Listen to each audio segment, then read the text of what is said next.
Բարի լույս սիրելիներս։ Տեր հայր, սատանան ինչու խաբեց մարդուն և ինչու օձի միջոցով։ Սիրելիներս, նախ իր նախանձի և ատելության պատճառով։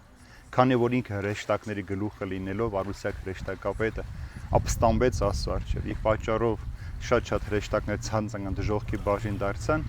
ինքը չհանդուրժեց այդ ամենը, փորձեց մարդուն, որ Աստծո պատկերով նմանությամբ էր ստեղծված, քաշել այդ մեղքի մեջ։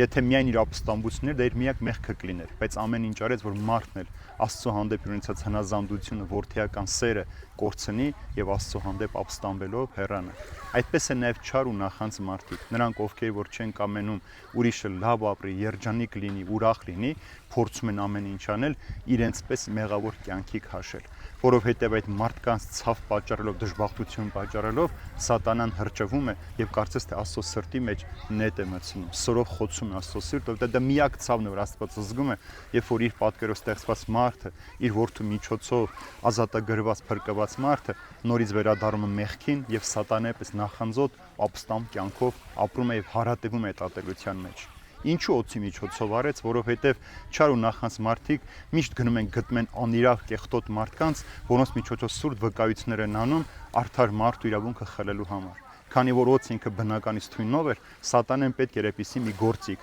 որ կարող էր խաբել, որ ինքը երեսրեպտի սողար, ուղիղ քայլելու ընդունակ չէր, միայն կեղծավորությամբ ու չարությամբ կարող էր Աստծո պատվիրանը շուռ տալ։ Դրա համար օձը խաբեց մարդուն Աստծո պատվիրանը նենգափոխելով եւ մարդը հավատաց եւ զրկվեց հավիտենական կյանքից։ Դրա համար մարդիկ էլ ովքեր նախանձ ու չար են, գտնում են այդպիսի մարդիկ իրենց կյանքի մեջ գործիք են դարձնում մարդկանց Աստծոց հեռացնելու համար։ Այն մարդ, ով իր ընկերոջ հետ խոսում է մեղքի մասին, հրապուրում է մեղքով, փորձում է ասել, որ Աստծո պատվիրանը պետք չէ պահել, մենք մի կյանք ենք ապրում, մեկ հնարավորություն ենք, եկեք վայելենք, մեղք էլ գործենք, ամեն կյանքով էլ ապրենք, միշտ հիշեք, որ այդ մարդիկ սատանայի խոսքերը խոսում են իրենց բերանով եւ քեզ կորստյան մատնելու համար են։ Որը մենք պետք է զգուշ լինենք, որ այդ թույնը երբևէ չթափանցի մեր սրտերից մեզ, մեր սիրտը Քրիստոսին պատկանի, որպեսզի մենք միշտ որդեական զգացումով հարատև խաղաղության երջանկության մեջ կարողանանք ապրել մեր հավիտենական Հոր հետ։